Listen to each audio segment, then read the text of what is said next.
Again, my dear listeners, hear this for records.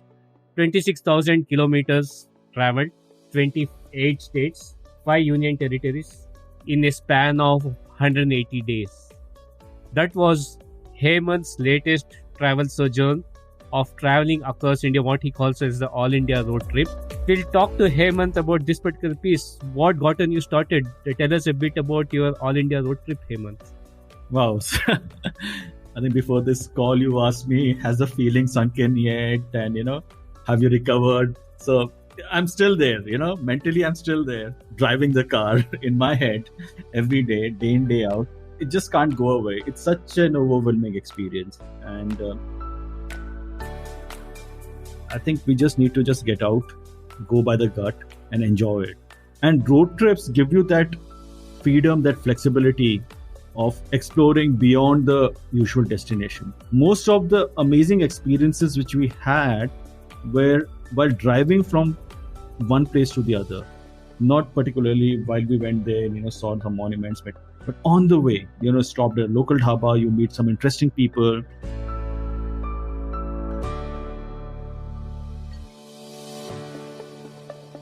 Hey listeners, ready for the next inspiring talk? This is Srikanth, your host and the chief curator of Inspire Someone Today. Thanks for joining back. With us today is Hemant, a multifaceted personality. I always knew Hemant passionate about travel. Little did I wonder that he has much more skills and attributes to what he is. On this episode, we talk about his latest All India trip covering 28 states, 5 union territories, 26,000 kilometers in a span of 163 days. How insane it sounds is equally noble is his gesture of taking on this trip is to create awareness around the post-pandemic impact on the tourism sector and also preach about sustainable tourism. We also touch upon the 3 C's of following your passion that Hemant talks about, and if you are one of those planning for that road trip, listen in.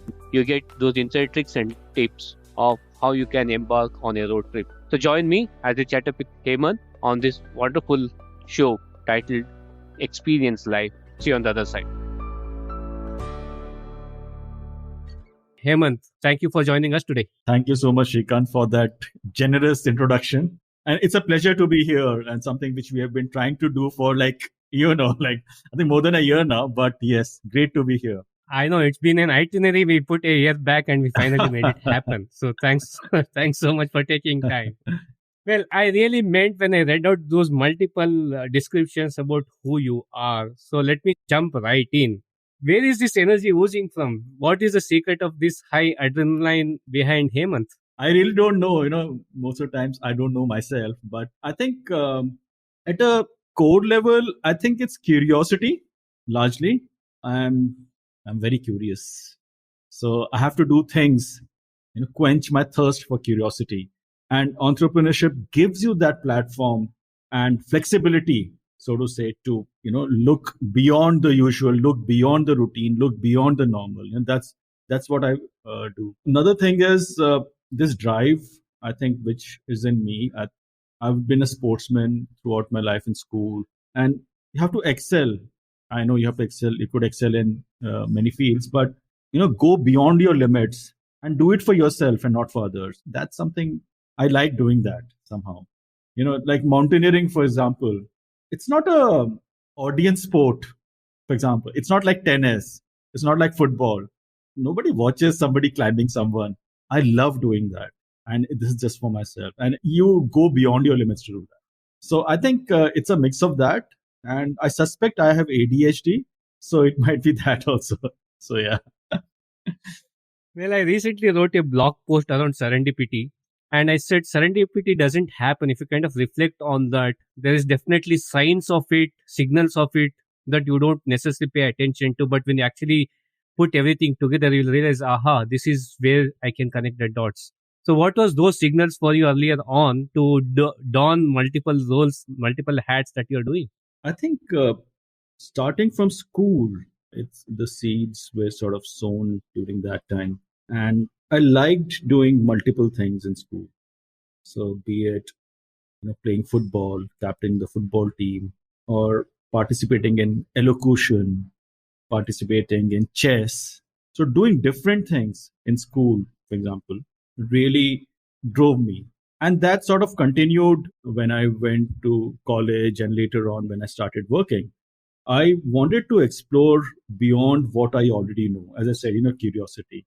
So a lot of people I know, they have this yearly target. Okay, this year I will do this. Next year I'll do that. I won't say it's mine is a yearly thing. I have a list of things which I want to do. Like you mentioned, wanna be musician, right? So I have a guitar which is there with me for like last 20 years. I'm still trying to learn it, but maybe one day I'll get there, right? I tried learning French, and during the pandemic, I started learning Spanish. So, these are things which I want to, as I said, go beyond my limits and try to explore. So these are certain things which I keep on doing that. As I said, it's curiosity and going beyond what I want to do. That's very interesting. And Hemant, how do you kind of find time to dabble between these multiple things? Curiosity is one thing, but given there is only 24 hours for all of us and we would also want to do multiple things, how do you take time out to do something that you're passionate about?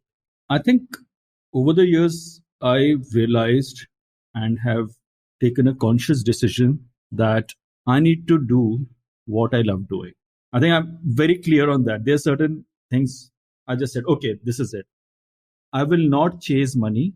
And even during when I started my career, there was a bit when you were sort of, you're going with you're part of a rat race, you're going with the flow, you do your engineering, MBA, corporate career, going up the ladder kind of a thing. So I think very early on, I decided that I will not do that. So money was not a consideration. I mean, it is a consideration, no doubt about it, but it was not the primary consideration.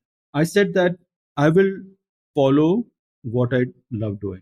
And Rustic Travel, a company which I run right now, is just a result of that. Actually, it's a passion project. I mean, it's obviously a long-term passion project, and I'm very clear. And through this platform, Rustic Travel, obviously I get to travel. I get to do multiple things. I get to make films, documentaries related to travel. I get to meet new people.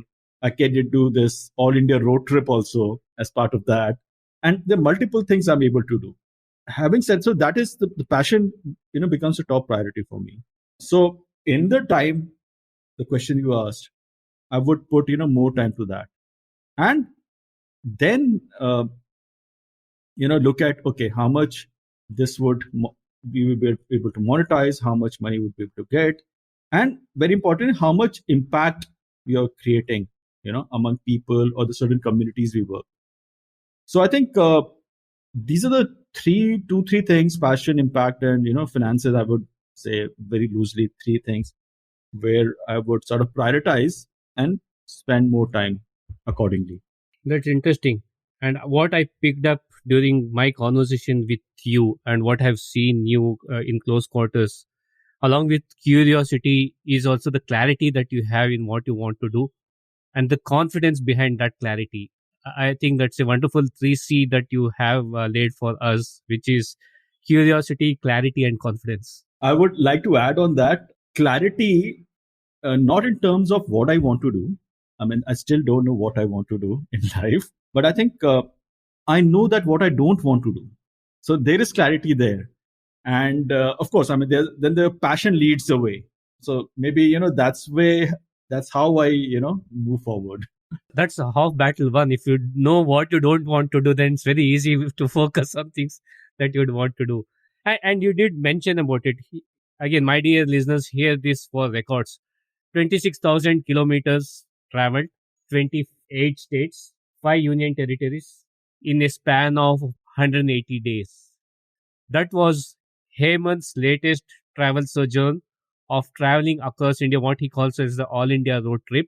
We'll talk to Hemant about this particular piece. What gotten you started? Tell us a bit about your All India road trip, Hemant. Wow. I think before this call, you asked me, has the feeling sunk in yet? And, have you recovered? So I'm still there, mentally, I'm still there, driving the car in my head every day in, day out. It just can't go away. It's such an overwhelming experience. And I'm still, recovering from it, as you say. So it all started, Shrikant, to answer your question. It started with, again, two main things. as I said, passion and impact, which I told you about in my previous reply. Now, in March 2020, everybody knows what happened when pandemic hit the world and spate of lockdowns began. And of course, everybody was affected, everyone. But tourism and hospitality, which depends on movement of people for leisure, business, or whatever, it just stopped. So basically, what happened was that due to pandemic, due to lockdowns, all travel and travel restrictions, it affected our business quite a bit. And there was no income for last 2 years, in fact. So we were bankrupt. Even now we are sort of, in that stage, slowly recover. But more than that, it affected most to those people who depend on it on a day-to-day basis, people whose livelihoods are dependent on it. And these are people who work with us. These are the backbone of the tourism hospitality industry. And the people I'm talking about are your guides, your drivers, your porters, craft artisans. They were like very badly affected in this time. We were in touch with them. Many of them asked us for help. We raised, many crowdfunding we did with our customers. We transferred some money, but that was not enough. So we thought that maybe we should do something big which could, highlight this issue, maybe raise some money while we're doing that. And of course, the other part was the passion which we had. I was talking about impact, which is the travel. So it's not that there were customers during that period. So we thought, okay, why not, use this time to just travel around India, travel around all the states. So that's what we did. Okay, let's go out. And in the meantime, we will use this platform to highlight this issue, which is very close to our hearts. So that's how the origin of All India Road Trip happened. That we went into it. So that's how it started, Shrikant. Then you went into it not just for a few days, few weeks, for 180 full days. You know how it is. Okay, let's do All India Road Trip. Yeah, you are fired up. Chalo karte hain. Yes, all that happens. And then we sat on the table with an Excel file. Okay. And they started putting numbers. Then it dawned upon us, okay, it's not easy as it looks or easy as we say. It's much more than that. Obviously, there's a huge thing about finances. It costs a lot of money to do that. And we are a bankrupt company, remember. How do we do that? There's quite a bit around logistics, coordinating across places you're going to. There's a lot around the vehicle, the maintenance, that part of it. There's a lot about understanding the local cultures, local weather conditions, and things like that. So it's a huge task, which we realized. I mean, bol to diya ki haan, let's karte hain types, but when we got into it, this happened. But I think one thing which we were very clear that when you said it, we meant it, and that's what we said. Okay, let's start doing it, and we will try to finish it. So we started looking out for sponsors, supporters, and you won't believe it. There are people who came out. I mean, we didn't even ask them. We just threw a message out, social media contact, generally groups. They came out on their own, helping us financially. The Ministry of Tourism, Government of India, they came out. They lent their brand to us. We did a campaign together with them of Dekho Apna Desh, basically reviving tourism in India. Since we're doing that, and of course highlighting the fact that this is the 75 years of India's independence, so it's a way of celebrating that. So they supported us quite a bit logistically and places to stay in many parts of India. We got in touch with friends who are living in different places, be it Northeast, be it Himachal, or anywhere, Bhopal, different places, Ranchi, Bengal. They hosted us. So, we were saving quite a bit of money. We were getting fed also by them, all home cooked food. It was just an amazing experience how people came out and supported us. And of course, the itinerary. It was a huge task. We went through some 5-6 rounds of iteration just to create the first draft itinerary itself. And it's not easy preparing the routes. We obviously spoke to people who had done this before, because there are a lot of people who have driven around India, all 28 states. They have done it in much lesser time, like 40-45 days. But that is something we didn't want to do. We didn't want this to be a personal, milestone. Okay, we have touched everything and come back. We wanted to spend time in each of these places, meet people, like especially the people I spoke about, guides and others, and understand their situation, of course, and explore that a bit, that particular state or a union territory or a region. We wanted to explore a bit. That's why it took us this long, almost 6 months.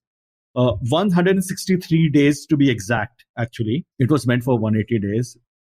Somewhere in between, Omicron came and sort of put a spanner to our plans. Some of the places were closed. Like we wanted to go to Andamans or Lakshadweep.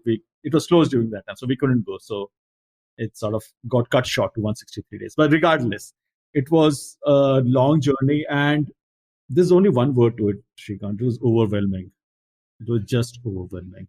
No, I can imagine. And I'm sure you didn't have the plan for all 163 days when you started off. So part of it, when you do this road trip, how much of it is meticulous planning and how much of it is having that agility to kind of face as the day comes by?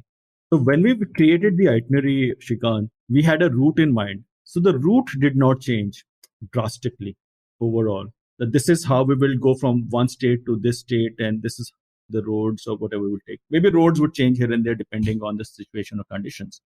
But overall, the route to cross India remained the same. The route was largely dependent on, of course, we've been running Rustik Travel for years now, and we have an idea of how it should be. So, and it was largely dependent on weather conditions, things like that. So when we started, we had thought of this in August last year, 2021, and we wanted to leave in September, mid-September, and then our discussions started happening with Ministry of Tourism, with some few sponsors and others, and these things take time, so we're waiting for them to revert and things like that. So it got pushed from first week of September to second week, third week, but we said we have to leave. And there were certain corporate brands or brands who were sponsoring us. There were a couple of car makers who wanted to give their car to us during that time, but they had a couple of launches, but they were taking their own time. So we were very clear that we and the Ministry of Tourism set a date of 2nd January, or 2nd October, Gandhi Jayanti, and we said, this is it. This is the time we will go. We will not delay by one more day, because come what may. Exactly, come what may, we are going. And that's what we did. And because what happens is, when you reach north or you reach extreme northeast, if you delay by a few days or a week, the road conditions change. And if you're in a car, and we were in a sedan, Honda City, which typically has a low ground clearance and all those things. So we were very mindful of all those facts, and because you have to have your vehicle in top condition and take care of it while you're going. So all these things mattered a lot to us, and things like the days get shorter as you go towards east, especially during winters. So you have your driving time reduces. So there were certain rules which we did, that beyond certain kilometers, certain hours, we will not drive. We will not drive every day.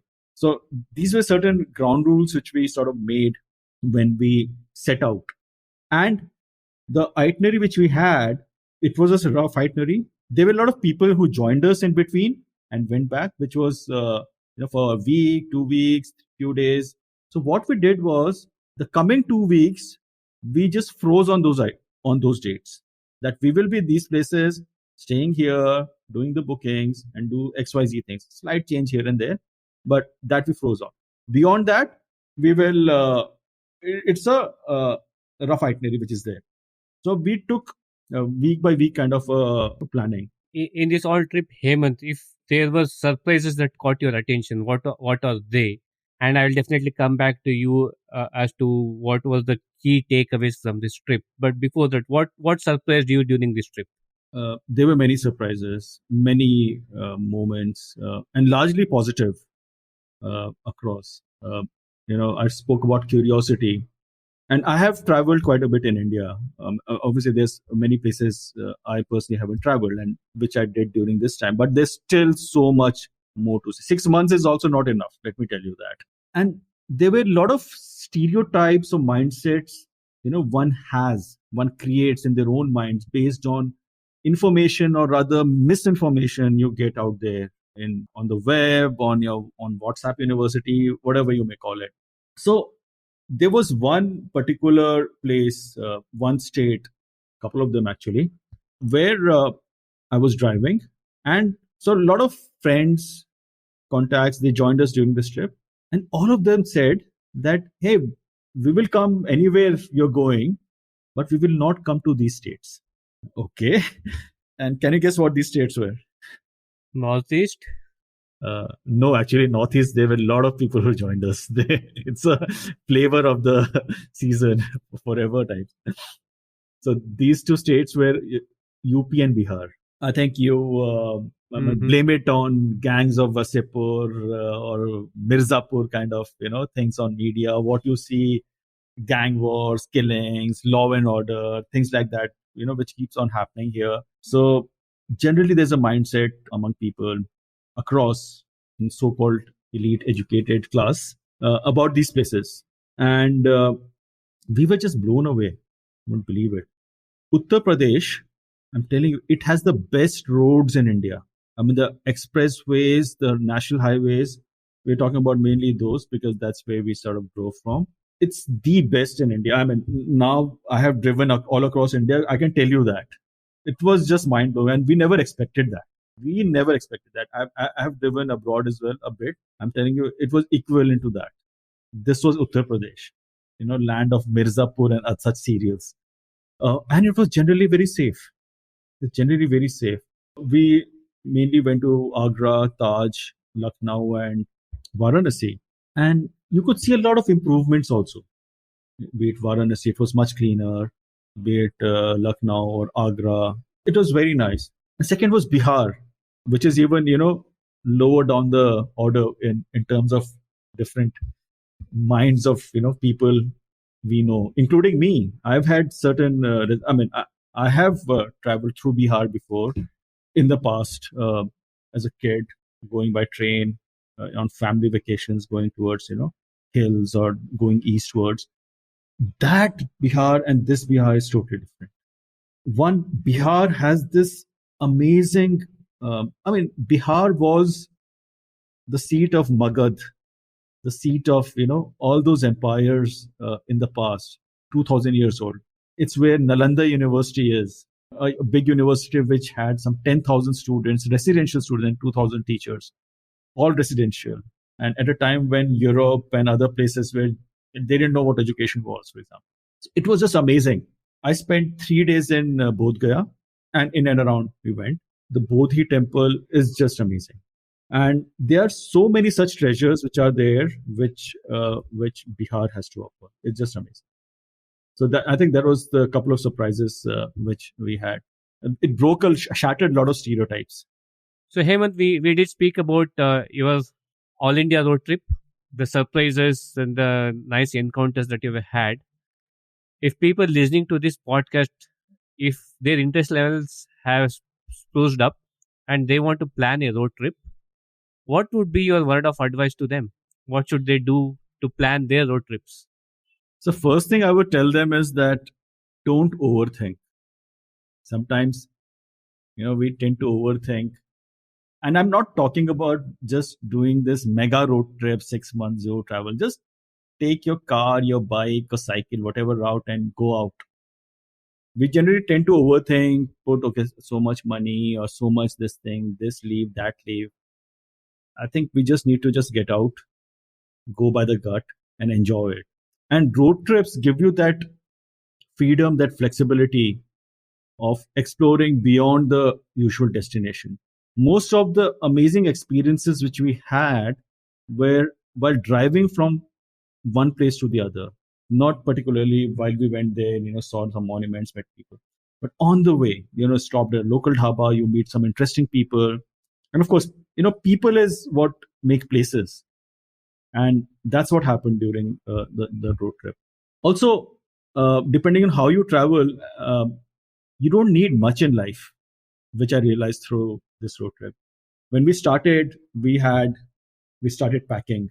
And since we're going for 6 months, right? So you have to pack. Okay. And you're going through different seasons also, right? There'll be some places where there'll be hot, there'll be pleasant weather, there'll be extreme cold. So from 35, 37 degrees to we have gone to 0 degrees kind of a situation. So you packed accordingly. And when we started the journey, Honda City generally has a good boot space. Entire thing was full. In fact, we had to put some stuff on the back seat also when we started. And then we started, and we realized that there are only few things which I'm using regularly. Most things are just there and not using them. And a lot of people who came and traveled with us. I just started sending stuff back. So see, what I'm trying to say is you don't need much in life. It's those, it's that favorite T-shirt or that few things which you do. I think just go ahead with that kind of an attitude. It will be just amazing. And people generally are nice and supportive everywhere. I've seen that. There are people who have dragged us to their houses, made tea for us. Like we're telling we're getting late and all that. No, be it a village or wherever. It's amazing how people come and talk to you and talk about the stories. It's just amazing. People are generally nice. They are helpful. They will tell you. And the roads, I'm telling you, the roads have really improved in India. They are really good. So if you are thinking, "Arey, India roads are bad," those days are gone. I'm telling you, the roads are really good.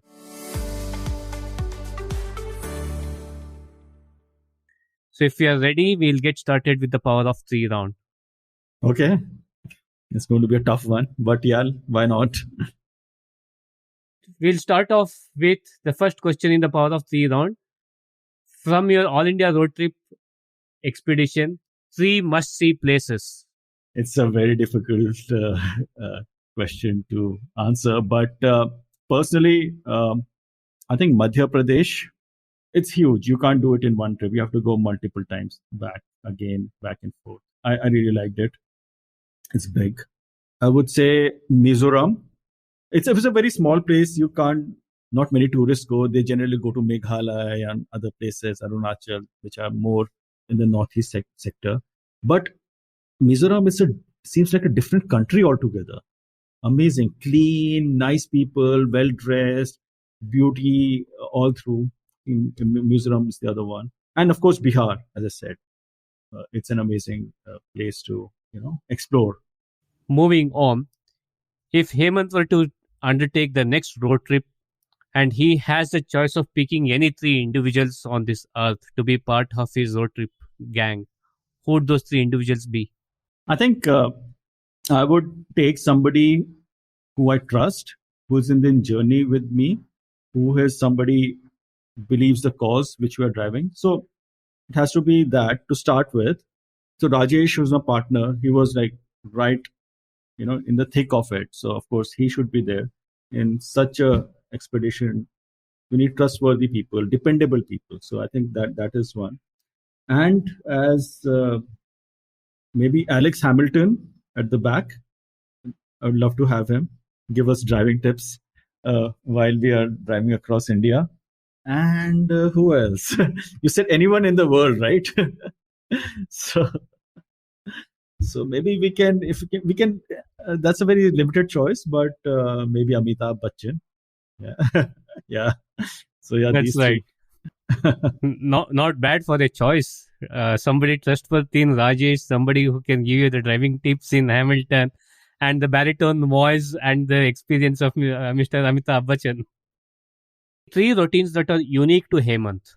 I think one is morning exercises, or I think health and fitness make a large part of my who I am.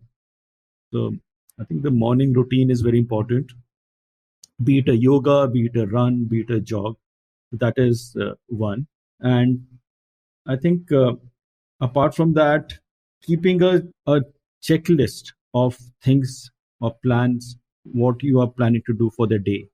That is something which I religiously do every day. Okay, this day I will do XYZ.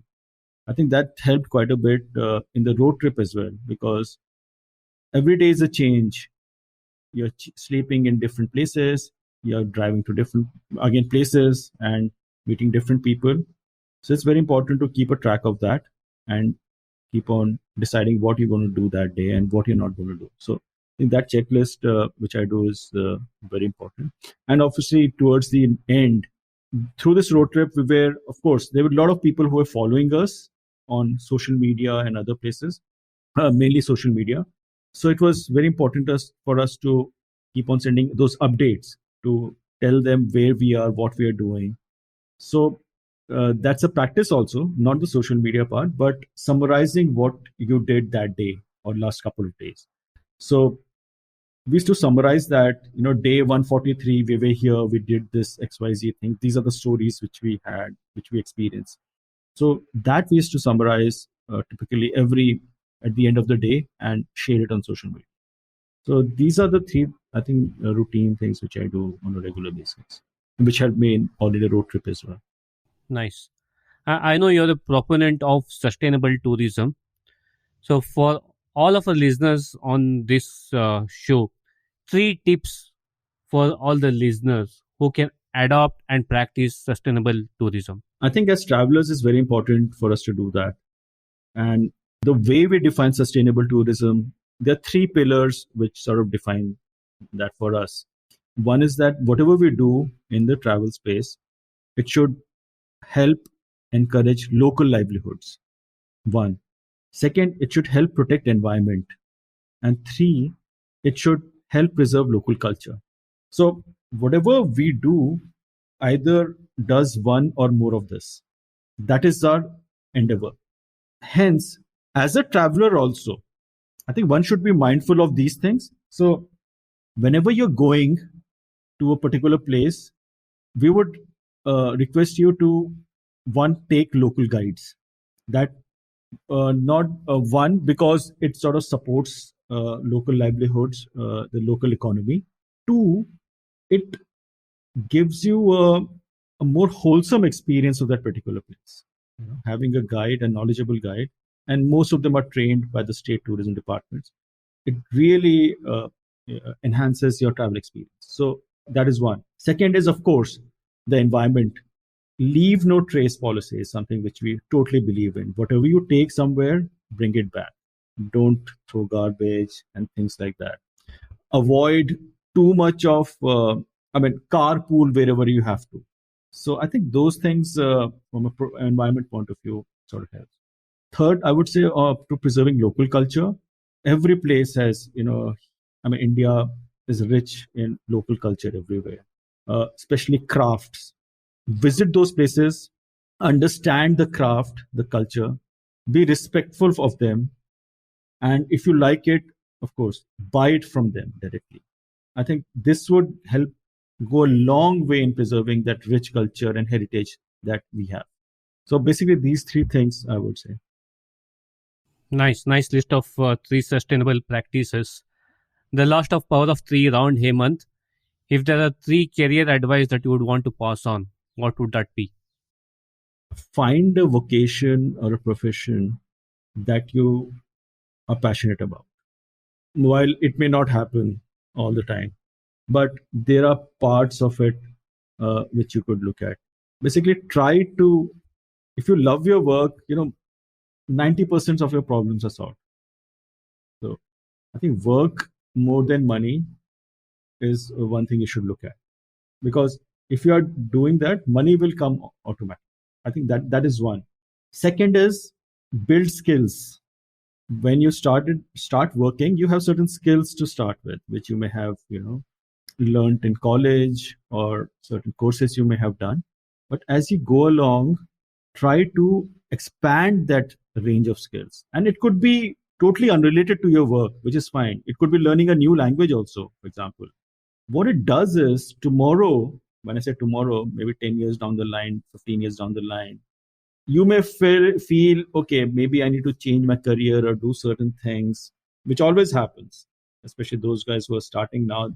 10 years, 15 years down the line, there will be some midlife crisis, a quarter life crisis, something will happen. Everybody goes through that. And one may want to, shift gears. So these kind of skills will help in that.